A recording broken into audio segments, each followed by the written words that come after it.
जय हिंद सैनिकों।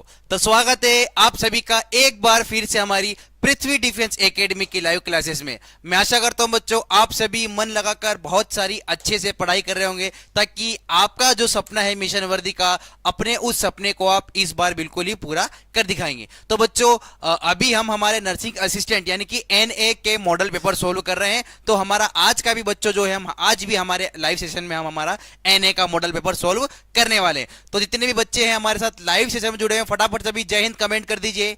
तब तक हम हमारा आज का सेशन शुरू करते हैं। सबसे पहला क्वेश्चन देखते हैं हम कि 1857 के प्रथम स्वतंत्रता संग्राम के दौरान मुगल सम्राट निम्नलिखित में से कौन था।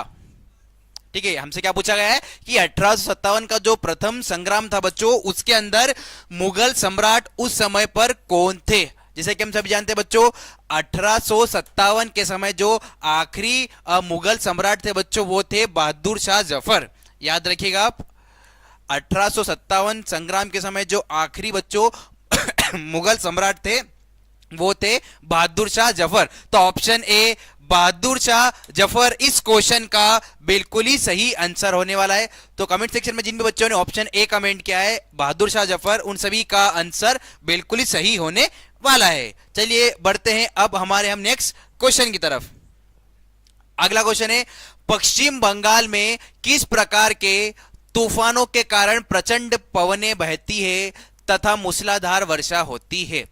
पश्चिम बंगाल की यदि हम बात करें बच्चों, तो वहां पर बहुत तेज हवाएं चलती है और वहां पर बहुत तूफान आते रहते हैं। तो हमसे ये पूछा गया है कि पश्चिम बंगाल में किस प्रकार के तूफानों के कारण प्रचंड पवनें यानी कि हवा बहती है तथा मूसलाधार वर्षा होती है। बच्चों यदि हम बात करें तो ये जो तेज आंधी और बारिश वाले तूफान होते हैं बच्चों, याद रखिएगा, ये जो तेज आंधी और बारिश वाले तूफान होते हैं उन्हें हम काल बैसाखी, याद रखिएगा, उन्हें हम काल बैसाखी कहते हैं।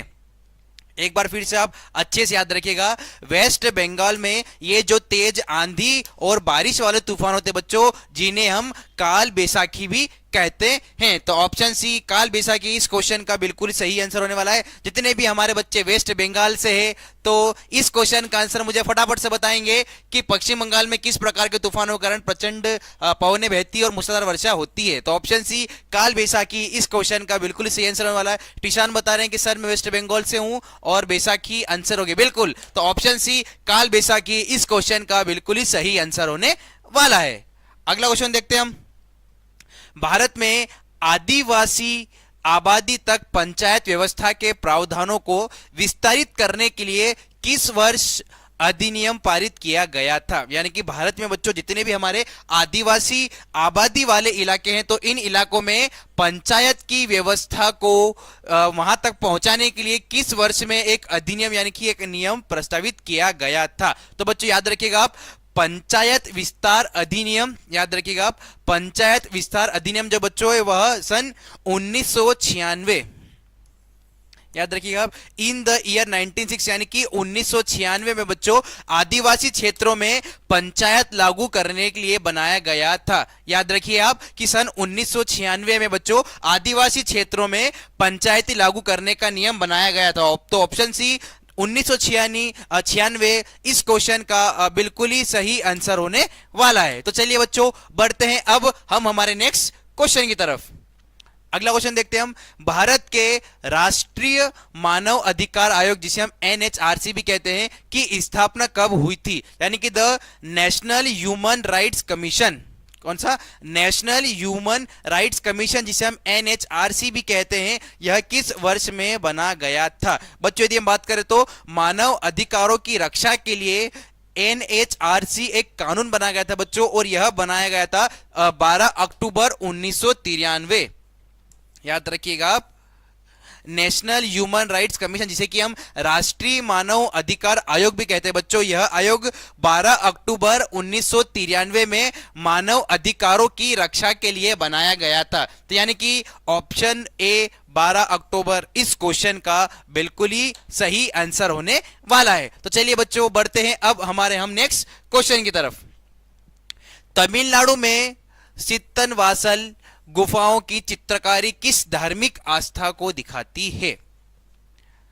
The paintings of Sittanavasal caves in Tamil Nadu represents which religious faith, यानी कि तमिलनाडु में जो सित्तन वासल गुफाएं बच्चों वहां पे हमें चित्रकारी देखने को मिलती है, और हमसे पूछा गया है कि वह जो चित्रकारी वह किस धर्म को दर्शाती है। तो बच्चों वहां पर जो ये हमारी सित्तन वासल गुफाएं बच्चों, ये गुफाएं जैन संस्कृति को दिखाती, यानी कि जैन धर्म को दिखाती है। याद रखिएगा, तमिलनाडु में चित्तन वासल गुफाओं की चित्रकारी जो है बच्चों वो जैन धर्म को, यानी कि जैन धर्म यानी कि जैन संस्कृति को दर्शाती है। तो ऑप्शन ए जैन धर्म इस क्वेश्चन का बिल्कुल ही सही आंसर होने वाला है। अब आप सभी बच्चों के लिए क्वेश्चन है, हमने कल की क्लास में इस क्वेश्चन को सोल्व किया था कि वह कौन सी जगह है जहां पे माना जाता है कि गौतम बुद्ध को वहां से ज्ञान प्राप्त हुआ था।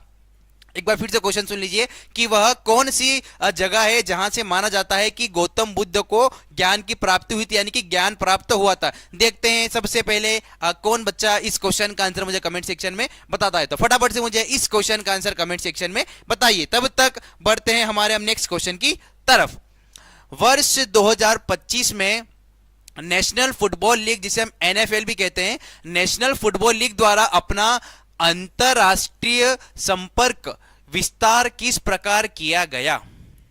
क्या पूछा गया है कि वर्ष 2025 में नेशनल फुटबॉल लीग यानी कि NFL द्वारा अपना अंतरराष्ट्रीय संपर्क यानी कि इंटरनेशनल आउटरीच जो है बच्चों वह किस तरह यानी कि किस प्रकार किया गया? तो बच्चों इस क्वेश्चन का जो सही आंसर है वो है हमारा खेल को साओ पालो ब्राजील में आयोजित करके। उन्होंने क्या किया था? खेल को साउल पावलो को ब्राजील में आयोजित, यानी कि NFL ने बच्चों इंटरनेशनल मैच जो था वो ब्राजील में किया था। तो याद रखिएगा ऑप्शन बी इस क्वेश्चन का बिल्कुल ही सही आंसर होने वाला है। तो यदि बच्चों मैं कमेंट सेक्शन की बात करूं तो टिशान ने कमेंट किया है बुद्धदेव का नाम बिल्कुल बोध गया। याद रखिएगा हमने कल के हमारी क्लास में यानी कि कल के हमारे लाइव सेशन में हमने इस क्वेश्चन की बात की थी कि बोध गया वह जगह है जहां से कि ऐसा माना जाता है कि इस जगह से गौतम बुद्ध को ज्ञान प्राप्त हुआ था। तो जिन भी बच्चों ने बोध गया कमेंट किया है उन सभी का आंसर बिल्कुल ही सही होने वाला है। तो चलिए बच्चों बढ़ते हैं अब हम हमारे नेक्स्ट क्वेश्चन की तरफ। अगला क्वेश्चन है भू राजनीतिक संदर्भ में नवंबर 2024 में आयोजित COP29 जलवायु शिखर सम्मेलन को कैसे प्रभावित किया? How did the geopolitical context affect the COP29 climate summit held in November 2024? हमसे क्या पूछा गया है कि भू राजनीतिक संदर्भ ने नवंबर 2024 में आयोजित जो COP29 जलवायु शिखर सम्मेलन हुआ था उसको कैसे प्रभावित किया? यदि हम इसके ऑप्शंस की बात करते हैं बच्चों तो इसके कारण शिखर सम्मेलन स्थगित कर दिया गया था? नहीं। इसके परिणाम स्वरूप सभी भाग लेने वाले देशों की प्रतिबद्धता बढ़ गई? यह भी इसका सही आंसर नहीं है। इसका शिखर सम्मेलन पर कोई उल्लेखनीय प्रभाव नहीं पड़ा? यह भी नहीं है। इसने चल रहे युद्धों और आर्थिक कठिनाइयों के कारण चुनौतियां उत्पन्न की? बिल्कुल ऑप्शन सी। याद रखिएगा इसने क्या किया था? युद्ध और आर्थिक समस्याओं को चुनौती दी थी। याद रखिएगा वैश्विक तनाव के कारण बच्चों निर्णय लेना कठिन हुआ, जिससे कि क्या हुआ? जिससे कि युद्ध और आर्थिक समस्याओं से चुनौती हुई। तो ऑप्शन सी इसने चल रहे युद्धों और आर्थिक कठिनाइयों के कारण चुनौतियां उत्पन्न हुई। ऑप्शन सी इस क्वेश्चन का बिल्कुल ही सही आंसर होने वाला है। अगले क्वेश्चन की तरफ बढ़ते हैं हम। फरवरी 2025 में, ये सारे हमारे करंट अफेयर के क्वेश्चन है बच्चों, किस संगठन ने कांगो लोकतांत्रिक गणराज्य के पूर्वी भाग में बढ़ती भूखमरी के बारे में चिंता व्यक्त की? यानी कि फरवरी 2025 में किस संगठन ने कांगो लोकतांत्रिक गणराज्य के पूर्वी भाग में बढ़ती हुई भूखमरी के बारे में चिंता व्यक्त की थी? बच्चों जिसके ऑप्शंस की बात करते हैं तो विश्व खाद्य कार्यक्रम, वर्ल्ड फूड प्रोग्राम। याद रखिएगा वर्ल्ड फूड प्रोग्राम ने बच्चों चेतावनी दी थी और उन्होंने क्या किया था? जो हमारे पूर्वी भाग में जो भूखमरी बढ़ रही थी उसके बारे में चिंता व्यक्त की थी। तो यानी कि विश्व खाद्य कार्यक्रम यानी कि वर्ल्ड फूड प्रोग्राम इस क्वेश्चन का बिल्कुल ही सही आंसर होने वाला है। तो कमेंट सेक्शन में हमारे जिन भी बच्चों ने ऑप्शन सी कमेंट किया है उन सभी का आंसर बिल्कुल ही सही होने वाला है। अगला क्वेश्चन देखते हैं हम। राष्ट्रीय युद्ध स्मारक, जिसे हम इंग्लिश में नेशनल वॉर मेमोरियल कहते हैं, बहुत ही इंपॉर्टेंट क्वेश्चन है बच्चों। नेशनल वॉर मेमोरियल, ठीक है। नेशनल वॉर मेमोरियल निम्नलिखित में से किस शहर में स्थित है? बच्चों यह बहुत ही इंपॉर्टेंट क्वेश्चन है और हो सकता है यह क्वेश्चन भी कहीं ना कहीं आपको एग्जाम में देखने को जरूर मिल सकता है कि राष्ट्रीय युद्ध स्मारक, जिसे हम नेशनल वॉर मेमोरियल भी कहते हैं बच्चों, यह कहां पर स्थित है? तो यह पुणे में नहीं है, अमृतसर में भी नहीं है, ना ही यह उधमपुर में है। यह स्थित है बच्चों नई दिल्ली में। याद रखिएगा आप, राष्ट्रीय युद्ध स्मारक जो कि बच्चों दिल्ली में इंडिया गेट के पास में स्थित है, जिसे हम नेशनल वॉर मेमोरियल कहते हैं बच्चों, यह नई दिल्ली में इंडिया गेट के पास में स्थित है। तो कमेंट सेक्शन में जिन बच्चों ने ऑप्शन ए नई दिल्ली कमेंट किया है उन सभी का आंसर बिल्कुल ही सही होने वाला है। अगला क्वेश्चन देखते हैं हम। 2025 तक प्राप्त जानकारी के अनुसार अग्निपथ योजना यानी कि अग्निवीर योजना के तहत अग्निवीर वायु के रूप में भारतीय वायुसेना इंडियन एयरफोर्स में शामिल होने के लिए आवश्यक न्यूनतम आयु कितनी है? जितने भी हमारे बच्चे आर्मी की तैयारी कर रहे हैं, ठीक है, जितने भी हमारे लाइव सेशन में जुड़े हैं बच्चों, मैं उन सभी बच्चों से आशा करूंगा कि मुझे इस क्वेश्चन का आंसर आप सभी कमेंट सेक्शन में बिल्कुल सही बताएंगे कि इंडियन एयरफोर्स में शामिल होने के लिए आपकी मिनिमम एज यानी कि न्यूनतम आयु कितनी होनी चाहिए। तो जितने भी बच्चे फटाफट से देखते हैं कौन हमारा बच्चा इस क्वेश्चन का आंसर सबसे पहले कमेंट करता है कि न्यूनतम आयु इंडियन एयरफोर्स में एडमिशन के लिए यानी कि इंडियन एयरफोर्स में जाने के लिए कितनी चाहिए। जिसके ऑप्शंस की बात करते हैं बच्चों तो 17 वर्ष नहीं है, 21 वर्ष भी नहीं है, ना ही 21.5 वर्ष है, 17.5 साल। याद रखिएगा आप, इंडियन एयरफोर्स में जाने के लिए बच्चों 17.5 साल मिनिमम एज चाहिए, यानी कि न्यूनतम आयु जो होती है भारतीय वायुसेना में जाने के लिए वो होती है 17.5 साल। तो ऑप्शन ए 17.5 साल इस क्वेश्चन का बिल्कुल ही सही आंसर होने वाला। तो कमेंट सेक्शन में हमारे जितने भी बच्चों ने ऑप्शन ए 17.5 साल कमेंट किया है उन सभी का आंसर बिल्कुल ही सही होने वाला है। तो चलिए बच्चों बढ़ते हैं अब हम हमारे नेक्स्ट क्वेश्चन की तरफ। नेक्स्ट क्वेश्चन देखते हैं हमारा। 2 into 3 and 2 into 4 मान ज्ञात कीजिए। एक और बेसिक सा क्वेश्चन कि 2 into 3 and 2 into 4 का मान ज्ञात कीजिए।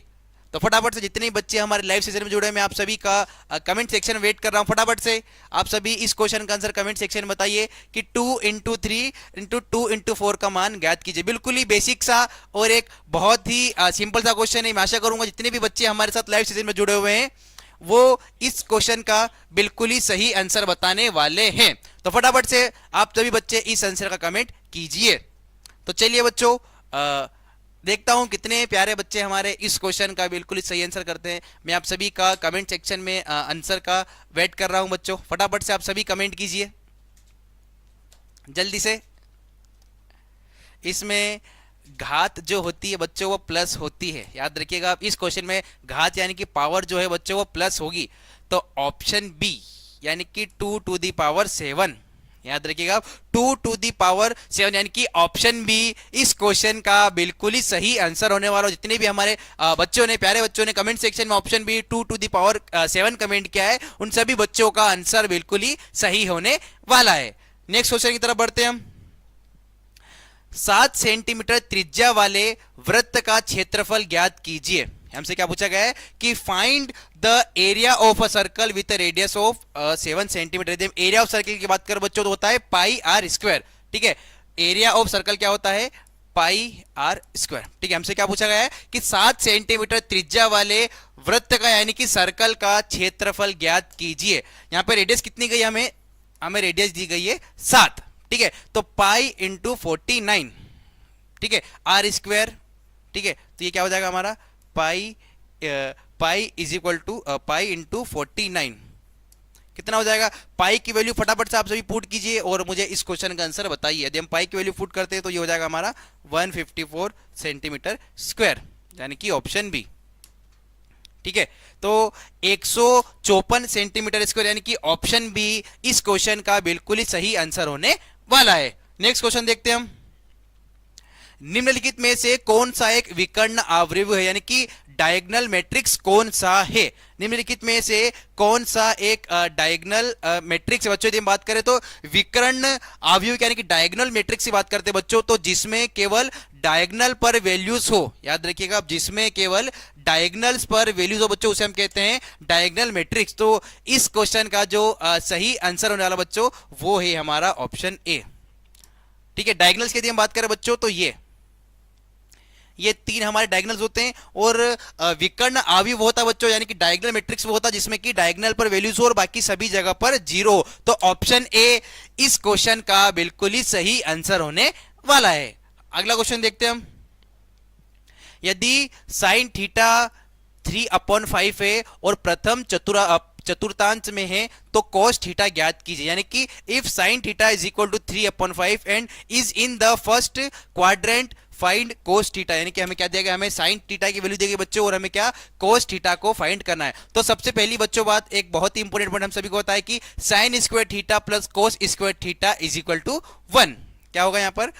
Sign square theta plus cos square theta is equal to 1। ये बहुत ही बेसिक सी चीज है, मैं आशा करता हूं सही बच्चों को अच्छे से बिल्कुल यह पता होगा कि sine square theta plus cos square theta कितना होता है? 1। तो बच्चों यहां पर क्या हो जाएगा, ये हो जाएगा हमारा 3/5 का स्क्वायर। यहां पर क्या हो जाएगा, जो हमें वैल्यू दी गई है वो जाएगा अपन 3/5 का square plus cos square theta is equal to 1। जब हम इसको सोल्व करेंगे बच्चों तो हमें क्या मिलेगा, हमें मिलेगा cos theta is equal to 4/5, यानी कि हमारा ऑप्शन ए। ठीक है, तो ऑप्शन ए 4/5 इस क्वेश्चन का बिल्कुल ही सही आंसर होने वाला है। तो जिन भी हमारे बच्चों ने ऑप्शन ए कमेंट किया है उन सभी का आंसर बिल्कुल ही सही होने वाला है। अगला क्वेश्चन देखते हैं। कलन की आधारभूत प्रमेय किससे संयोजित करती है? The fundamental theorem of calculus connects. यानी कि कलन की आधारभूत जो प्रमेय यानी कि थ्योरम होती है बच्चों, वह किससे संयोजित यानी कि किससे कनेक्ट करती है? तो बच्चों वह कनेक्ट करती है अवकलज और समाकलज। याद रखिएगा किससे करती है? वह अवकलज और समाकल, यानी कि option C derivatives and integrals. तो ऑप्शन सी अवकलज और समाकल इस क्वेश्चन का बिल्कुल ही सही आंसर होने वाला, क्योंकि कैलकुलस का बच्चों बेस कॉन्सेप्ट जो होता है वो इसी के द्वारा ही समझाया जाता है। तो option C derivatives and integrals इस क्वेश्चन का बिल्कुल ही सही आंसर है। छोटे द्वारक वाले गोलीय दर्पण यानी कि स्फेरिकल मिरर में वक्रता त्रिज्या यानी कि रेडियस आर फोकस लेंथ यानी कि फोकस डिस्टेंस एफ से किस प्रकार संबंधित होती है? In a spherical mirror with small apertures, how is the radius of curvature r related to the focal length f? यानी कि उसकी जो रेडियस कर्वेचर उसकी जो वक्रता त्रिज्या होती है वो उसकी फोकस दूरी यानी कि फोकल लेंथ से किस प्रकार से संबंधित होती है? तो बच्चों वो होती है, यह फोकस दूरी की दोगुनी होती है। याद रखिएगा, अब यह जो होती है फोकस दूरी की दोगुनी होती है, यानी कि it is twice the focal length. तो ऑप्शन सी इस क्वेश्चन का बिल्कुल ही सही आंसर होने वाला है। तो जिन भी हमारे बच्चों ने ऑप्शन सी कमेंट किया है उन सभी का आंसर बिल्कुल ही सही होने वाला है। अगला क्वेश्चन देखते हैं हम। किसी चुंबक के भीतर चुंबकीय क्षेत्र रेखाओं की दिशा क्या होती है? एक और बेसिक और बहुत इंपॉर्टेंट क्वेश्चन बच्चों हमारे सामने आया है कि एक मैग्नेट के अंदर उसकी जो मैग्नेटिक फील्ड होती है उसकी दिशा यानी कि उसकी डायरेक्शन क्या होती है? यानी कि एक चुंबक के अंदर जो उसका चुंबकीय क्षेत्र जिसे मैग्नेटिक फील्ड भी कहते हैं, उसकी जो लाइंस होती है उसकी रेखाएं होती है बच्चों, उसकी दिशा या फिर डायरेक्शन क्या होती है? तो याद रखिएगा उसकी दिशा बच्चों हमेशा दक्षिणी ध्रुव से उत्तरी ध्रुव की ओर होती है, यानी कि साउथ पोल से नॉर्थ पोल की होती है। याद रखिएगा उसकी दिशा जो होती है बच्चों हमेशा दक्षिणी ध्रुव से उत्तरी ध्रुव की ओर होती है। तो option D south pole to north pole इस क्वेश्चन का बिल्कुल ही सही आंसर होने वाला है। अगला क्वेश्चन देखते हैं हम। ऊंची कूद की खेल प्रतियोगिता में, जिसे हम हाई जंप के स्पोर्ट्स भी कहते हैं, खिलाड़ियों को सख्त सतह पर गिरने से बचाने के लिए उन्हें गद्देदार या रेतीले बेड पर उतरने के लिए क्यों प्रेरित किया जाता है? आपने देखा होगा जो हमारे हाई जंपिंग स्पोर्ट्स होते हैं यानी कि बहुत ऊंची हाइट से उन्हें जंप करना पड़ता है, तो आपने देखा होगा उनको चोट लगने से बचाने के लिए बच्चों क्या करते हैं, उन्हें गद्देदार या फिर रेतीले यानी कि रेत वाले बेड पर उतरने के लिए प्रेरित किया जाता है। क्यों किया था बच्चों? उससे या उनके प्रेरित इसलिए किया जाता है बच्चों क्योंकि समय बढ़ाने के लिए, याद रखिएगा आप, खिलाड़ियों के गिरने और रुकने के समय में वृद्धि करने के लिए क्या किया जाता है, उनको प्रेरित किया जाता है। किस पे? गद्दादार या रेतीला बेड पर उतरने के लिए। क्यों? इससे बच्चों फोर्स यानी कि बल जो होता है वो कम हो जाता है। तो ऑप्शन डी इस क्वेश्चन का बिल्कुल ही सही आंसर होने वाला है। अगला क्वेश्चन देखते हैं। जब किसी वस्तु की स्पीड या गति में वृद्धि होती है, यानी कि जब किसी वस्तु की स्पीड बढ़ती है तो उसकी गतिज ऊर्जा यानी कि काइनेटिक एनर्जी में क्या परिवर्तन होता है?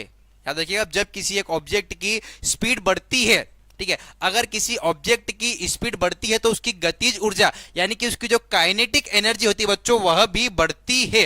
याद रखिएगा आप, उसमें वृद्धि हो जाती है यानी कि इट इंक्रीजेस। उसकी जो बच्चों गतिज ऊर्जा जिसे हम काइनेटिक एनर्जी भी कहते हैं बच्चों, वो क्या हो जाती है? वो बढ़ती है। तो ऑप्शन सी इसमें वृद्धि होती है इस क्वेश्चन का बिल्कुल ही सही आंसर होने वाला है। चलिए बढ़ते हैं अगले क्वेश्चन की तरफ।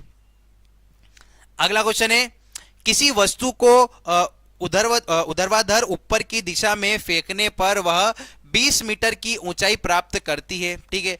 तो यहां पर जी जो दे रखा है वो 10 मीटर सेकंड स्क्वायर है। तो वस्तु को ऊपर की दिशा में किस वेग में फेंका गया था? An object reaches a height of 20 metre. कितनी हाइट पे पहुंचा हो? 20 metre. When thrown vertically upwards, if g जो हमें दे रखा है वो दे रखा है 10 मीटर सेकंड स्क्वायर। तो उस पर जो ऊपर की दिशा में फेंकने पर जो वेग लगा था, जो वेलोसिटी लगी थी बच्चों, हमें बतानी है वो कितनी थी। तो बच्चों वह होगी 20 मीटर स्क्वायर। याद रखिएगा, वह होगी 20 मीटर स्क्वायर। तो ऑप्शन ए 20 मीटर सेकंड इस क्वेश्चन का बिल्कुल ही सही आंसर होने वाला है। अगला क्वेश्चन देखते हैं हम। हनु अस्थि के सॉकेट में लगा हुआ दंत क्या कहलाता है? अ टूथ एम्बेड यानी कि लगा हुआ, अ tooth embed in the socket of the जो, यानी कि हमारे जो में यानी कि हमारे जबड़े में जो एक हनु अस्थि के सॉकेट में लगा हुआ जो दंत होता है बच्चों, उसे हम क्या कहते हैं? तो उसे हम अग्रदंती नहीं कहते हैं, ठीक है, हमारे आगे का दांत नहीं है, अब पार्श्वदंती भी नहीं है, ना ही वो वप्रदंती है, वो है हमारा गर्तदंती यानी कि थेकोडोंट। यानी कि ऑप्शन है थेकोडोंट या फिर गर्तदंती इस क्वेश्चन का बिल्कुल ही सही आंसर होने वाला है। तो कमेंट सेक्शन में देख रहा हूं हमारे बहुत सारे बच्चों ने ऑप्शन ए कमेंट किया है, बिल्कुल सत्यम मराठा, बिल्कुल टिशान, राज गुज्जर, रोहित डांगी, बिल्कुल जिन भी हमारे बच्चों ने कमेंट सेक्शन में ऑप्शन ए गर्तदंती कमेंट किया है उन सभी का आंसर बिल्कुल ही सही होने वाला है। अगला क्वेश्चन देखते हैं हम। अब यदि हमने दंत या दांतों की बात की बच्चों, तो फटाफट से आप मुझे कमेंट सेक्शन में बता दीजिए कि एक स्वस्थ वयस्क यानी कि एक एडल्ट के मुख में कुल मिलाकर कितने दांत पाए जाते हैं। फटाफट से आप सभी कमेंट करके बताइए कि एक स्वस्थ मनुष्य के शरीर में यानी कि एक स्वस्थ वयस्क यानी कि एक एडल्ट मनुष्य के मुख में कितने दांत पाए जाते हैं और दांत के अंदर कौन सा मिनरल होता है, यानी कि दांत किससे मिलकर बना होता है। तो फटाफट से इन दो चीजों का आंसर आप कमेंट सेक्शन में बताइए। तब तक बढ़ते हैं हम हमारे नेक्स्ट क्वेश्चन की तरफ। अगला क्वेश्चन है, मानव उत्सर्जन तंत्र यानी कि ह्यूमन एक्सक्रीटरी सिस्टम में कुल कितने वृक्क यानी कि किडनी उपस्थित होती है? मानव उत्सर्जन तंत्र की यदि बच्चों हम बात करते हैं तो ऐसा तंत्र जो कि हमारे शरीर में जो अपशिष्ट पदार्थ होता है यानी कि वेस्ट प्रोडक्ट होता है, यानी कि हमारा खाना खाने से लेके पचने के बाद तक जब वो एक अपशिष्ट पदार्थ यानी कि एक वेस्ट बन जाता है, उस वेस्ट को शरीर से बाहर निकालने में जो अंग सहायक होता है उन्हें हम कहते हैं उत्सर्जन अंग। और जो तंत्र इस पूरी प्रोसेस को या इस पूरी प्रक्रिया को संभालता है उसे हम कहते हैं मानव उत्सर्जन तंत्र। अब मानव उत्सर्जन तंत्र के अनुसार हमारे मनुष्य के अंदर कुल कितने वृक्क यानी कि कुल कितनी किडनियां पाई जाती है? तो फटाफट से आप सभी कमेंट करके बताइए कि हमारे शरीर के अंदर कितनी किडनियां पाई जाती है। 3 तो नहीं पाई जाती, 4 भी नहीं पाई जाती, 5 भी नहीं पाई जाती। ऑप्शन ए 2 यानी कि 2। एक स्वस्थ मनुष्य के अंदर बच्चों कुल मिलाकर 2 किडनियां पाई जाती है। तो ऑप्शन ए 2 या 2 जिन भी हमारे बच्चों ने कमेंट किया है उन सभी का आंसर बिल्कुल ही सही होने वाला है, क्योंकि 3 तो नहीं होती है, 4 भी नहीं होती, ना ही 5 होती है, केवल 2 किडनियां पाई जाती है। अब बच्चों मैंने आपसे क्वेश्चन पूछा था कि एक स्वस्थ मनुष्य के मुख में कितने दांत होते हैं, तो बच्चों कुल मिलाकर 32 दांत होते हैं और दांत जो होता है बच्चों फास्फोरस और कैल्शियम से मिलकर बना होता है। अब बच्चों हमसे एक क्वेश्चन आप लोगों के लिए और मैं टेस्ट करता हूं, देखता हूं कि कौन सा हमारा बच्चा इस क्वेश्चन का आंसर मुझे सबसे पहले कमेंट सेक्शन में बताएगा कि बच्चों जब किसी व्यक्ति की किडनी खराब हो जाती तो उसका आर्टिफिशियल रूप से रक्त का शुद्धिकरण किया जाता है, यानी कि कृत्रिम रूप से किडनी का जो कार्य किया जाता है उस प्रक्रिया को क्या कहा जाता है। यानी कि आर्टिफिशियल रूप से जो किडनी का कार्य किया जाता है, मतलब यदि किसी व्यक्ति की दोनों किडनियां खराब हो जाती है तो कृत्रिम रूप से यानी कि आर्टिफिशियली डॉक्टर्स के द्वारा एक प्रोसेस होती है जिसके द्वारा उसका रक्त का शुद्धिकरण किया जाता है। अब जितने भी बच्चे हमारे लाइव सेशन में हमारे साथ जुड़े हुए हैं, देखते हैं सबसे पहले इस क्वेश्चन का आंसर मुझे कमेंट सेक्शन में कौन बताता है। मैं आप सभी का कमेंट सेक्शन में आंसर का वेट कर रहा हूं, मैं देखता हूं कि सबसे पहले आंसर किसका आता है। तब तक हम बढ़ते हैं हमारे नेक्स्ट क्वेश्चन की तरफ।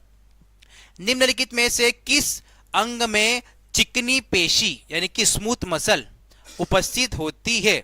याद रखिएगा आप, निम्नलिखित में से किस अंग में चिकनी पेशी जिसे हम स्मूथ मसल भी कहते हैं वह उपस्थित होती है? अब बच्चों किस मानव शरीर के किस अंग के अंदर चिकनी मसल जिसे हम स्मूथ मसल्स कहते हैं वो उपस्थित होती है? तो हार्ट में तो नहीं होती है, मस्तिष्क या ब्रेन में भी नहीं होती है बच्चों, अस्थि या बोन में भी नहीं होती है, हमारे प्रजनन मार्ग यानी कि रिप्रोडक्टिव ट्रैक्ट, हमारे जो प्रजनन मार्ग होते हैं बच्चों यानी कि रिप्रोडक्टिव ट्रैक्ट होते हैं बच्चों, उनके अंदर की जो मसल्स होती है वो कैसी होती है? चिकनी, यानी कि स्मूथ मसल्स हमारे प्रजनन मार्ग में पाई जाती है। तो ऑप्शन डी इस क्वेश्चन का बिल्कुल ही सही आंसर होने वाला है। अब मैंने आपसे क्वेश्चन पूछा था तो कमेंट सेक्शन में सबसे पहले रोहित डांगी ने डायलिसिस बिल्कुल ही सही आंसर कमेंट किया है।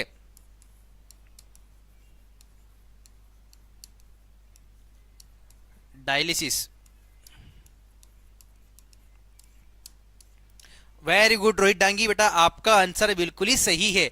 जब किसी व्यक्ति की दोनों किडनियां खराब हो जाती बच्चों तो उसका कृत्रिम रूप से रक्त का शुद्धिकरण किया जाता है, यानी कि आर्टिफिशियल ब्लड फिल्ट्रेशन किया जाता है। किस प्रोसेस के द्वारा? तो वह डायलिसिस की प्रोसेस। याद रखिएगा, डायलिसिस की प्रोसेस में डॉक्टर्स की देख रेख में आर्टिफिशियल यानी कि शरीर से बाहर जो होता है बच्चों रक्त का शुद्धिकरण यानी कि ब्लड का फिल्ट्रेशन किया जाता है। क्यों? क्योंकि किडनी का सबसे मुख्य कार्य होता है रक्त का शुद्धिकरण करना, और जब किसी व्यक्ति की दोनों किडनियां खराब हो जाती है तो उसके रक्त का शुद्धिकरण करने के लिए यानी कि उसके ब्लड को फिल्टर करने के लिए डायलिसिस एक प्रोसेस होती है, इसकी सहायता ली जाती है। तो रोहित डांगी बेटा आपका आंसर बिल्कुल ही सही है। चलिए बढ़ते हैं हमारे नेक्स्ट क्वेश्चन की तरफ। उल्लुक संधि कहां स्थित होती है? बॉल एंड सॉकेट जॉइंट कहां पर होता है? बहुत ही इंपॉर्टेंट क्वेश्चन है बच्चों। Ball and socket joint, ball मतलब गेंद और सॉकेट मतलब ऐसा सॉकेट जिसके के अंदर गेंद कुछ इस तरह से फिक्स हो जाए। इस आकार को आप समझ रहे, ये हो गया हमारा सॉकेट और ये हो गया हमारी बॉल। हमारा कौन सा जॉइंट है जिसके की अंदर इस तरह से हमारा सॉकेट के अंदर बॉल फिट हो जाती है? यानी कि बॉल उस सॉकेट के अंदर बॉल फिट होने के बाद जो हमारा जॉइंट है वो ठीक से एक दिशा में मूवमेंट यानी कि एक दिशा में मूवमेंट कर सकता है। तो फटाफट से आप सभी मुझे इस क्वेश्चन का आंसर कमेंट सेक्शन में बताइए, तब तक हम इसके ऑप्शन देखते हैं। बिटवीन ह्यूमेरस एंड पेक्टोरा गडल, बिल्कुल भी नहीं। बिटवीन एटलस एंड एक्सिस, इसमें भी बिल्कुल भी नहीं। बिटवीन कार्पल एंड मेटाकार्पल, बिल्कुल भी नहीं। बच्चों यदि हम बॉल एंड सॉकेट जॉइंट की बात करते हैं बच्चों तो यह हमारा शोल्डर का जॉइंट होता है। याद रखिएगा आप, यह हमारे शोल्डर का यानी कि हमारे कंधे का जॉइंट होता है। ठीक है, यह जो होता है बच्चों यह हमारे कंधे का जॉइंट होता है। यानी कि हमारे कंधे का जॉइंट आप देखेंगे तो हमारे कंधे के अंदर हमारा हाथ जो होता है एक बॉल के आकार का होता है और हमारा जो ये वाला एरिया होता है यह एक सॉकेट के जैसा होता है कि इस सॉकेट के अंदर बच्चों क्या होता है बॉल की तरह हमारा शोल्डर फिक्स हो जाता है और एक ही दिशा में गति करता है। तो ऑप्शन डी इस क्वेश्चन का बिल्कुल ही सही आंसर होने वाला है। एक बार इसका आंसर मुझे फिक्स से देखना पड़ेगा क्योंकि शायद इसमें आंसर नहीं दिया गया है, बट आप यह ध्यान रखिएगा कि शोल्डर का यानी कि हमारे कंधे का जो जॉइंट होता है बच्चों वो होता है बॉल एंड सॉकेट जॉइंट। अगला क्वेश्चन देखते हैं। मानव का ध्वनि बॉक्स निम्नलिखित में से क्या है? ह्यूमन वॉइस बॉक्स हम किसे कहते हैं? यानी कि हमारा जो ध्वनि यंत्र है बच्चों वह कौन सा होता है? देखते हैं हमारे कितने बच्चे इस क्वेश्चन का आंसर मुझे कमेंट सेक्शन में बताएंगे कि हमारा वॉइस बॉक्स जहां से हमारी आवाज निकलती है वह कौन सी जगह है। तो फटाफट से आप सभी कमेंट कीजिए, तब तक हम इसके ऑप्शन देखते हैं। श्वास नली नहीं है, श्वास प्रणाली भी नहीं है, कोपिका भी नहीं है, लेरिंग्स, याद रखिएगा, हमारे गले में बच्चों लेरिंग्स, जिसे हम लेरिंग्स यानी कि कंठ भी कहते हैं, वहां से क्या होता है, हमारे लेरिंग्स के अंदर से आवाज निकलती, यानी कि ह्यूमन वॉइस बॉक्स यानी कि मानव का ध्वनि बॉक्स लेरिंग्स होता है। तो कमेंट सेक्शन में मैं देख रहा हूं विशाल बिल्कुल, सत्यम मराठा, रोहित डांगी, टिशान, बिल्कुल जिन भी हमारे बच्चों ने कमेंट सेक्शन में ऑप्शन सी लेरिंग्स कमेंट किया है, उन सभी का आंसर बिल्कुल ही सही होने वाला है। अगला क्वेश्चन देखते हैं। कंकाल तंत्र के संबंध में निम्नलिखित में से कौन से कथन सही है? हमसे क्या पूछा गया है, निम्नलिखित में से कौन से कथन सही है? इसके ऑप्शंस की बात करते हैं हम। अंगों की अस्थियां उनकी मेखलाओं के अनुदिश अक्षी कंकाल का निर्माण करती, बिल्कुल भी नहीं। करोटी और पसलियां मिलकर उपांगी कंकाल का निर्माण करती, बिल्कुल करती है, ऑप्शन बी सही है। उरोस्थी वक्ष के उभयदूर मध्य रेखा पर स्थित एक चपटी अस्थि है, नहीं, बिल्कुल भी नहीं। तो ऑप्शन बी यानी कि यदि हम इसके ऑप्शंस की बात करें बच्चों, तो उरोस्थी, याद रखिएगा, उरोस्थी वक्ष के अभ्यदुर मक्ष रेखाओं पर स्थित एक चपटी अस्थि है, ऑप्शन सी, याद रखिएगा, ऑप्शन सी यानी कि केवल 3। तो ऑप्शन बी यानी कि उरोस्थी वक्ष के उभयदुर मध्य रेखा पर स्थित एक चपटी अस्थि है, तो ऑप्शन सी यानी कि केवल 3 इस क्वेश्चन का बिल्कुल ही सही आंसर होने वाला है। अगला क्वेश्चन देखते हैं। विकास के संबंध में चार्ल्स डार्विन एक वैज्ञानिक थे। विकास के संबंध में यानी कि इवोल्यूशन के संबंध में डार्विन के सिद्धांत का सार क्या है, यानी कि उसका जो एसेंस है, यानी कि चार्ल्स डार्विन ने बच्चों एवोल्यूशन जिसे हम विकास कहते हैं उसके एक सिद्धांत या थ्योरी दी थी। तो उस थ्योरी के अनुसार लैंगिक वर्ण के बारे में नहीं बताया गया था, उत्परिवर्तन भी नहीं, नहीं वल्गन। ऑप्शन ए प्राकृतिक वर्ण जिसे हम नेचुरल सिलेक्शन भी कहते हैं, वह जो है इस सिद्धांत का सार था। तो ऑप्शन ए इस क्वेश्चन का बिल्कुल ही सही आंसर होने वाला है। अगला क्वेश्चन देखते हैं हम। डार्विन के अनुसार नई प्रजातियां कैसे उत्पन्न होती है? चार्ल्स डार्विन के अनुसार बच्चों नई प्रजातियां कैसे उत्पन्न होती है? अब हमसे क्या पूछा है, नई प्रजातियां कैसे उत्पन्न होती है? इसके ऑप्शन देखते हैं। चयन के बिना, यादृच्छिक उत्परिवर्तन के माध्यम से, नहीं। अर्जित गुणों की वंशागति के माध्यम से, नहीं। पीढ़ियों तक हितकारी विविधताओं के क्रमिक संचय के माध्यम से यानी कि through gradual accumulation of favourable variation, और ये बिल्कुल एक ही पीढ़ी में अचानक बड़े बदलाव के माध्यम से, नहीं। ऑप्शन सी यानी कि ग्रेजुअल वेरिएशन, याद रखिएगा आप, पीढ़ियों तक हितकारी विविधताओं के क्रमिक संचय के माध्यम से बच्चों क्या होता है, एक नई प्रजातियां होती है वो उत्पन्न होती है। तो ऑप्शन सी इस क्वेश्चन का बिल्कुल ही सही आंसर होने वाला है। अगला क्वेश्चन देखते हैं। निम्नलिखित में से कौन सा रोग वायरल है? ऐसा रोग बच्चों जो वायरस की वजह से होता है, जो कि एक व्यक्ति से दूसरे व्यक्ति में फैलता है, उस रोगों को हम कहते हैं वायरल रोग। अब आप फटाफट से मुझे बताइए कि इनमें से ऐसा कौन सा रोग है बच्चों जो एक व्यक्ति से दूसरे व्यक्ति के संपर्क में आने से फैलता है? इसके ऑप्शन देखते हैं हम। निमोनिया नहीं फैलता है, दाद भी नहीं फैलता है, फाइलेरिया भी नहीं फैलता है। ऑप्शन डी जुकाम जिसे हम कॉमन कोल्ड भी कहते हैं। आपने देखा होगा जिस भी व्यक्ति को जुकाम यानी कि सर्दी खांसी होती है, यदि आप उसके कांटेक्ट में जाएंगे, यदि आप उसके पास जाएंगे बच्चों, तो आपको भी सर्दी खांसी होने के बहुत चांस होते हैं। तो ऑप्शन डी जुकाम या कोल्ड इस क्वेश्चन का बिल्कुल ही सही आंसर होने वाला। कमेंट सेक्शन में हमारे बहुत सारे बच्चों ने ऑप्शन डी कमेंट किया। विशाल ने बिल्कुल, राज गुज्जर ने बिल्कुल, सत्यम मराठा ने, टिशा ने। तो जिन भी हमारे बच्चों ने ऑप्शन डी जुकाम कमेंट किया है उन सभी का आंसर बिल्कुल ही सही होने वाला है। अगला क्वेश्चन देखते हैं। गोलक्रमी एस्कारिस लंब्रियोसिस से कौन सा रोग होता है? Which disease is caused by the round worm ascaris lumbricoides. एक हमारा एक गोल कृमि होता है यानी कि राउंड वॉर्म होता है। राउंड वॉर्म मतलब गोलाकार आकार का एक कृमि यानी कि वॉर्म होता है बच्चों। तो एस्कारिक लुम्ब्रियोकॉइट्स नामक रोग कौन सा रोग होता है बच्चों? इसके ऑप्शंस की यदि हम बात करें तो फाइलेरिया तो नहीं है, फाइलसेलिया भी नहीं है, टाइफाइड भी नहीं है, न्यूमोनिया भी नहीं, यानी कि ऑप्शन बी एस्केरिसिस यानी कि एस्केरियासिस। एस्केरियासिस रोग जो है बच्चों वह किससे होता है? वह होता है एक वॉर्म से। कौन सा? एस्केरिस लुम्ब्रियोकॉइट्स। एस्केरिस लुम्ब्रोकोइड्स नामक एक वर्म से बच्चों एस्केरिसिस, जिसे हम एस्केरिसिस भी कहते हैं, यह रोग होता है। तो ऑप्शन बी इस क्वेश्चन का बिल्कुल ही सही आंसर होने वाला है। अगला क्वेश्चन देखते हैं हम। निम्नलिखित में से कौन सा वेक्टर जनित रोग का एक उदाहरण है? Which of the following is example of vector borne disease. Vector के द्वारा होने वाला रोग कौन सा है? यानी कि वाहक, वेक्टर का मतलब होता है वाहक, यानी कि किसी के द्वारा फैलने वाला रोग कौन सा होता है? न्यूमोनिया नहीं होता है बच्चों, टाइफाइड भी नहीं होता है, दाद भी नहीं होता है। Option C malaria. मलेरिया जो रोग है बच्चों वह एक वेक्टर जनित रोग है, और इसकी जो वेक्टर यानी कि इसकी जो वाहक है बच्चों वो है मादा एनोफिलीज मच्छर, यानी कि फीमेल एनोफिलीज मॉस्किटो, यानी कि ऑप्शन सी मलेरिया इस क्वेश्चन का बिल्कुल ही सही आंसर होने वाला है। और आप सभी मुझे फटाफट से कमेंट सेक्शन में बताइए कि डेंगू रोग किस मच्छर के काटने से होता है, यानी कि dengue disease is caused by, ठीक है, डेंगू रोग जो होता है बच्चों वह किस मच्छर के काटने से होता है? आप सभी फटाफट से मुझे कमेंट सेक्शन में बताइए। तब तक हम बढ़ते हैं हमारे नेक्स्ट क्वेश्चन की तरफ। अगला क्वेश्चन है, राष्ट्रीय वन नीति 1988 यानी कि नेशनल फॉरेस्ट पॉलिसी 1988 के संबंध में निम्नलिखित में से कौन सा कथन जो है बच्चों वह बिल्कुल सही है? इसके ऑप्शंस की बात करें तो हम वन वृक्ष आच्छादन को भौगोलिक क्षेत्र के 33% तक बढ़ाना, बिल्कुल यह बिल्कुल सही ऑप्शन है। वन वृक्ष अच्छता को भौगोलिक क्षेत्र के 13% नहीं,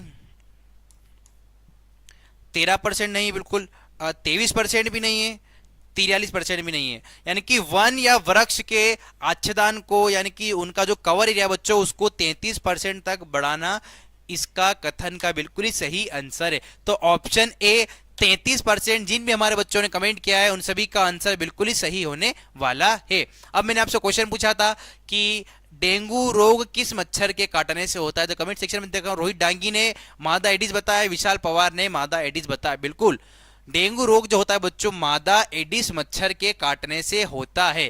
तो मादा एडिस जिन भी बच्चों ने कमेंट किया है उन सभी का आंसर बिल्कुल ही सही होने वाला है। अगला क्वेश्चन देखते हैं, निम्नलिखित में से किस सामाजिक जीव विज्ञानी ने जैव विविधता शब्द को लोकप्रिय बनाना? Which socio biologist popularize the term biodiversity, यानी कि अलग अलग तरह के जीव पाना, ठीक है। तो हमसे क्या पूछा गया है कि किस सामाजिक जीव वैज्ञानिक ने जैव विविधता शब्द को लोकप्रिय बनाया? तो बच्चों इस क्वेश्चन की यदि हम बात करें तो एडवर्ड विल्सन, एडवर्ड जेनर ने बच्चों चेचक के टीके की खोज की थी, ठीक है। एडवर्ड जेनर ने चेचक के टीके की खोज की थी, और इसका क्वेश्चन का सही आंसर है एडवर्ड विल्सन, यानी कि ऑप्शन बी। रॉबर्ट हुक ने बच्चों कोशिका की खोज की थी, यानी कि सेल, ठीक है। और चार्ल्स डार्विन, हम जैसे पहले बात की, उन्होंने विकास यानी कि इवोल्यूशन इसका सिद्धांत दिया था। तो ऑप्शन बी एडवर्ड विल्सन इस क्वेश्चन का बिल्कुल ही सही आंसर होने वाला है।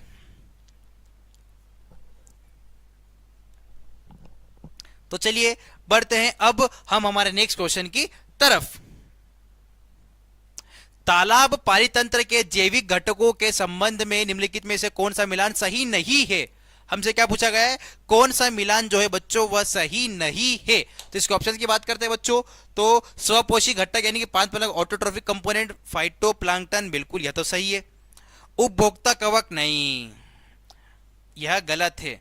अब घटक जीवाणु डिकम्पोजर बैक्टीरिया, बिल्कुल सही है। उपभोक्ता प्राणीपलक यानी कंज्यूमर जू प्लैंक्टन, यह बिल्कुल सही है। हमसे क्या पूछा गया था, हमसे सही नहीं है। तो याद रखिएगा आप, उपभोक्ता जो होता है कवक उपभोक्ता नहीं होते हैं।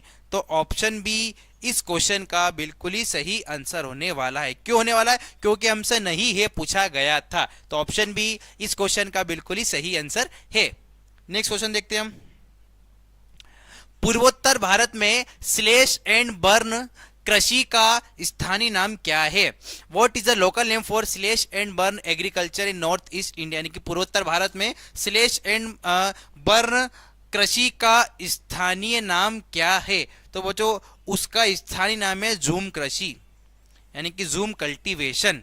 तो ऑप्शन सी झूम कृषि यानी कि झूम कल्टीवेशन इस क्वेश्चन का बिल्कुल ही सही आंसर होने वाला है। अगला क्वेश्चन देखते हैं। निम्नलिखित अभिक्रिया का प्रकार क्या है? What is the type of following reaction? हमें एक रिएक्शन दी गई बच्चों, हमें क्या बताना है, इसमें से यह कौन सी अभिक्रिया है? बच्चों यदि हम बात करें तो 4Fe plus 3O2 plus 2H2O plus 2Fe2O2। बच्चों यदि हम बात करें तो ऑक्सीकरण की, ऑक्सीकरण में क्या होता है बच्चों? ऑक्सीकरण वह अभिक्रिया होती है जिसमें कि ऑक्सीजन जुड़ता है, याद रखिएगा।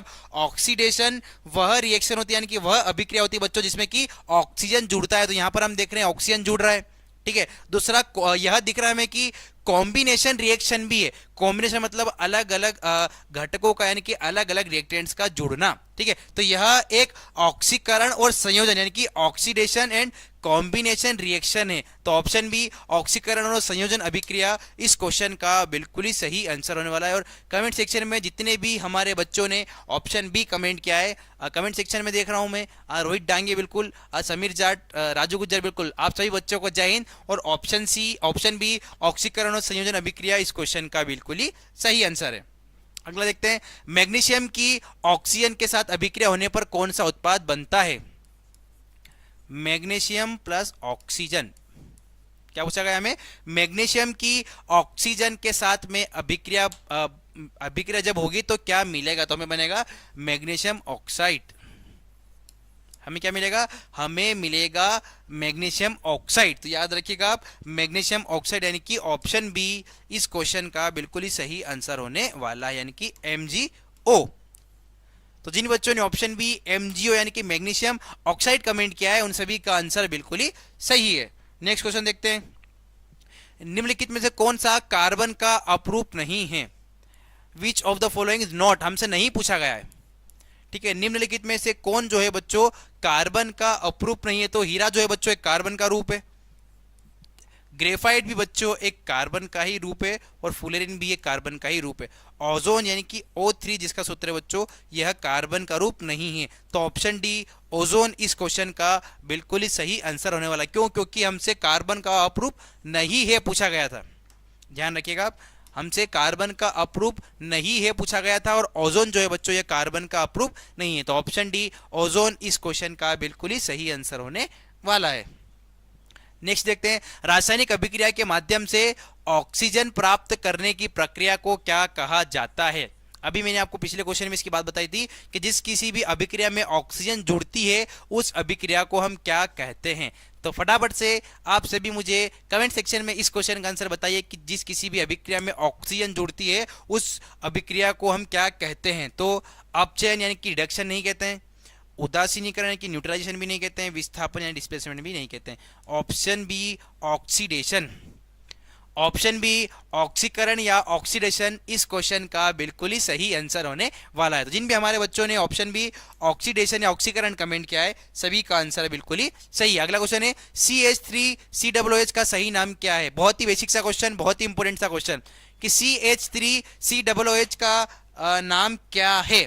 तो बच्चों इसका नाम मेथनोइक एसिड नहीं है, एथेनोइक अम्ल, ठीक है। CH3COOH बच्चों जो है एक एथेनोइक अम्ल होता है। अब मैं आपको एक इंपोर्टेंट क्वेश्चन बता रहा हूं, मेथेनोइक अम्ल जो होता है बच्चों यह चींटी के डंक में पाया जाता है, चींटी के डंक में पाया जाता है,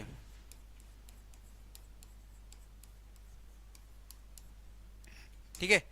चींटी के डंक में बच्चों कौन सा अम्ल पाया जाता है? तो मेथेनोइक अम्ल। यह क्वेश्चन लास्ट ईयर 2025 की अग्निवीर एग्जाम में जीडी में आया था कि चींटी के डंक में कौन सा अम्ल पाया जाता है बच्चों? तो पाया जाता है मेथेनोइक अम्ल। कौन सा पाया जाता है? मेथेनोइक अम्ल पाया जाता है। तो विशेषकर आप अच्छे से इसको याद रखिएगा। नेक्स्ट क्वेश्चन देखते हैं, निम्नलिखित में से कौन सा आबंध संतृप्त हाइड्रोकार्बन में दो कार्बन परमाणुओं के बीच बनता है? Which of the following bonds is formed between two carbon atoms in saturated hydrocarbon, यानी कि दो कार्बन एटम के बीच में कौन सा बॉन्ड बनता है जब वो कार्बन परमाणु जो होते हैं वो सैचुरेटेड हाइड्रोकार्बन्स होते हैं। तो जब कार्बन के बीच में बंध बनता है तो तब बनता है एकल बंध, ठीक है, तब बनता है एकल बंध यानी कि सिंगल कोवेलेंट बॉन्ड।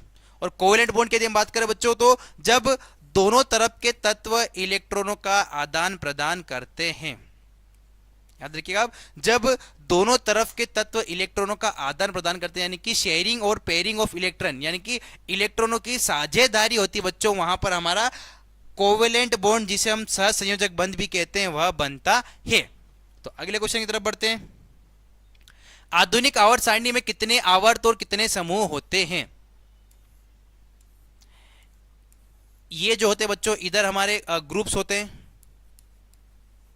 ठीक है, और ऐसे जो होते हैं हमारे, ये होते हैं हमारे पीरियड्स, यानी कि आवर्त। आवर्त और ऐसे जो होते हैं बच्चों हमारे हॉरिजॉन्टल, वो होते हैं हमारे समूह। एक और बेसिक सा और एक और इंपोर्टेंट सा क्वेश्चन हमारे सामने आया कि आधुनिक आवर्त सारणी में कितने आवर्त यानी कितने पीरियड्स और कितने समूह या ग्रुप होते हैं। यदि हम ग्रुप्स की बात करें बच्चों, तो हमारी आधुनिक आवर्त सारणी में कुल 18 समूह पाए जाते हैं। कितने समूह पाए जाते हैं? हमारी आधुनिक आवर्त सारणी में कुल मिलाकर 18 ग्रुप यानी कि 18 समूह पाए जाते हैं। यदि हम पीरियड्स की बात करें बच्चों, तो कुल ऐसे, यदि हम वर्टिकल की बात करें तो 7 आवर्त पाए जाते हैं, यानी कि 7 आवर्त और 18 ग्रुप, 7 आवर्त और 18 ग्रुप, यानी कि ऑप्शन बी इस क्वेश्चन का बिल्कुल ही सही आंसर होने वाला है। और आधुनिक आवर्त सारणी के जो जनक है बच्चों, वो है हेनरी मोसले। याद रखिएगा आप, आधुनिक आवर्त सारणी के जनक हेनरी मोसले, और इस आवर्त सारणी में 7 पीरियड यानी कि 7 आवर्त और 18 समूह या फिर ग्रुप्स पाए जाते हैं। अगला क्वेश्चन देखते हैं। किसी परमाणु में विद्युत ऋणात्मकता को कैसे परिभाषित किया जाता है? How is the electronegativity of an atom defined? Electronegativity की बात करें तो किसी भी एक एटम की, एक परमाणु की, the tendency of an atom to attract electron towards itself, यानी कि अपनी तरफ इलेक्ट्रॉनों को आकर्षित करने की जो उसकी क्षमता होती है, उसे हम इलेक्ट्रोनेगेटिविटी कहते हैं। तो ability of an atom to attract shared paired electron towards itself in a covalent bond. तो ऑप्शन ए, सहसंयोजक आबंध में साझा इलेक्ट्रॉनों को आकर्षित करने की परमाणु की योग्यता को हम इलेक्ट्रोनेगेटिविटी भी कहते हैं। अगला क्वेश्चन देखते हैं। अधातुओं का विशिष्ट गुण कौन सा है? धातु और अधातु, ये हमारे तत्व के प्रकार होते हैं। तो हमसे पूछा गया है अधातु का विशिष्ट गुण कौन सा होता है। यदि हम बच्चों बात करें तो अधातुओं के बीच में जब भी बंध बनता है तो वह हमेशा कोवेलेंट बॉन्ड होता है। याद रखिए, अब जब दो अधातुओं के बीच में बॉन्ड बनता है तो वो होता है हमारा covalent bond. Height, thermal conductivity बिल्कुल भी नहीं, मेलिएबिलिटी बिल्कुल भी नहीं, डक्टिलिटी बिल्कुल भी नहीं, सहसंयोजक बंध का निर्माण बिल्कुल। फॉर्मेशन ऑफ कोवेलेंट बॉन्ड, हमेशा याद रखिएगा जब दो अधातुओं के बीच में जो बंध बनता है, बॉन्ड बनता है, तो वो हमेशा सहसंयोजक बंध यानी कि कोवेलेंट बॉन्ड होता है। अगला क्वेश्चन देखते हैं। निम्नलिखित में से कौन सा कारक मुख्य रूप से किसी आवर्त में परमाणु त्रिज्या की कमी में योगदान देता है? निम्नलिखित में से कौन सा कारक जो है बच्चों मुख्य रूप से किसी आवर्त में परमाणु त्रिज्या की प्रभावी नाभिक की आवेश में वृद्धि? अब हम इफेक्टिव न्यूक्लियर चार्ज समझते हैं फटाफट से। बच्चों आपने देखा होगा कि जो नाभिक होता है वो क्या करता है, सबसे बाहरी कक्ष को अपनी तरफ आकर्षित करता है, यानी कि इलेक्ट्रॉन्स को अपनी तरफ आकर्षित करता है। यानी कि नाभिक जो होता है सबसे बाहरी कक्ष पर आकर्षण का बल लगाता है, और जितने भी इलेक्ट्रॉन जो होते हैं जो बाहरी कक्ष में होते हैं बच्चों, वो क्या करते हैं, बाहर की तरफ यानी कि प्रतिकर्षण का बल एक दूसरे की तरफ लगाते हैं। यानी कि नाभिक जो होता है सबसे बाहरी कक्ष को अपनी तरफ खींच रहा होता है, और सबसे बाहरी कक्ष जो होती है वो क्या करती है, उस नाभिक से बिल्कुल दूर की तरफ जाती है। जब ये दोनों बल या दोनों फोर्स एक साथ लगते हैं बच्चों, तो जो अंदर की यदि हमारे कोर कक्षाओं के इलेक्ट्रॉन्स होते हैं वो क्या करते हैं, उन इलेक्ट्रॉनों के ऊपर जो बल लगाते हैं वो बल जो होता है उसे हम कहते हैं EAN, यानी कि इफेक्टिव न्यूक्लियर चार्ज। तो प्रभावी नाभिक की आवेश में वृद्धि होने के कारण क्या होता है, किसी आवर्त में परमाणु त्रिज्या के कमी में योगदान देता है। तो ऑप्शन बी इस क्वेश्चन का बिल्कुल ही सही आंसर होने वाला है। नेक्स्ट, द्रव्यमान प्रतिशत के संदर्भ में किसी विलयन की सांद्रता यानी कि कंसंट्रेशन को व्यक्त करने के लिए सामान्य इकाई निम्नलिखित में से कौन सी है? निम्नलिखित में से कौन सी इकाई को बच्चों हम द्रव्यमान की किसी भी एक कॉन्सेंट्रेशन की सॉल्यूशन का हमें बताना है तो मास परसेंटेज बताने के लिए हम क्या करते हैं? तो बच्चों हम क्या करते हैं, ग्राम्स पर 100 ग्राम्स ऑफ सॉल्यूशन, यानी कि प्रति 100 ग्राम में विलयन में कितना ग्राम घोला गया है। याद रखिए प्रति 100 ग्राम विलियन में ग्राम, यानी कि ऑप्शन सी इस क्वेश्चन का बिल्कुल ही सही आंसर होने वाला है। नेक्स्ट क्वेश्चन देखते हैं, किसी परमाणु की द्रव्यमान संख्या क्या होती है? The mass number of an atom is, किसी परमाणु की द्रव्यमान संख्या क्या होती है? यदि हम बच्चों सबसे पहले यदि हम परमाणु संख्या की बात करें, ठीक है, जिसे हम एटॉमिक नंबर की बात करें, तो प्रोटॉन की संख्या, यानी कि किसी भी एक परमाणु के नाभिक में उपस्थित प्रोटॉन की संख्या जो होती है वही उसके परमाणु उसकी उस तत्व की परमाणु संख्या होती है, यानी कि atomic number is equal to number of proton. यदि हम मास नंबर की बात करें, एटॉमिक नंबर की बात करें बच्चों, तो total number of proton plus neutron, यानी कि न्यूट्रॉन और प्रोटॉन का जो योगफल होता है बच्चों वो क्या कहलाता है? वह कहलाता है द्रव्यमान संख्या। तो प्रोटॉन्स और न्यूट्रॉनों का योग, यानी कि ऑप्शन सी इस क्वेश्चन का बिल्कुल ही सही आंसर होने वाला है कि sum of protons and neutrons. Option C इस क्वेश्चन का बिल्कुल ही सही आंसर है। अगला क्वेश्चन है, किस प्रयोग से प्रोटॉन की खोज हुई? Which experiment led to the discovery of proton? बच्चों यदि हम बात करें तो प्रोटॉन की जो खोज करता है वो है हमारा रदरफोर्ड। याद रखिएगा रदरफोर्ड ने प्रोटॉन की खोज की थी, और प्रोटॉन के ऊपर चार्ज या आवेश होता है बच्चों वो होता है प्लस, यानी कि धनावेश। प्रोटॉन के ऊपर जो चार्ज या आवेश होता है बच्चों वो होता है धनावेश। बच्चों यदि हम बात करें तो जब केनाल रेज, याद रखिएगा जब केनाल रेज का एक्सपेरिमेंट चल रहा था बच्चों तब इस तत्व यानी कि प्रोटॉन की खोज हुई थी। याद रखिएगा एनोड रेज, जिसे हम केनाल रेज का परीक्षण कहते हैं बच्चों, जब यह रदरफोर्ड ने किया तब जाके उन्होंने प्रोटॉन की खोज की थी। तो ऑप्शन डी केनाल रेज यानी कि anode rays experiment canal raise इस क्वेश्चन का बिल्कुल ही सही आंसर होने वाला है। अगला क्वेश्चन देखते हैं, न्यूट्रॉन का आवेश कितना होता है? इलेक्ट्रॉन जो होता है बच्चों ऋणावेश होता है, प्रोटॉन जो होता है धनावेश होता है, न्यूट्रॉन के ऊपर कौन सा रहता है बच्चों? तो कोई भी आवेश नहीं रहता है।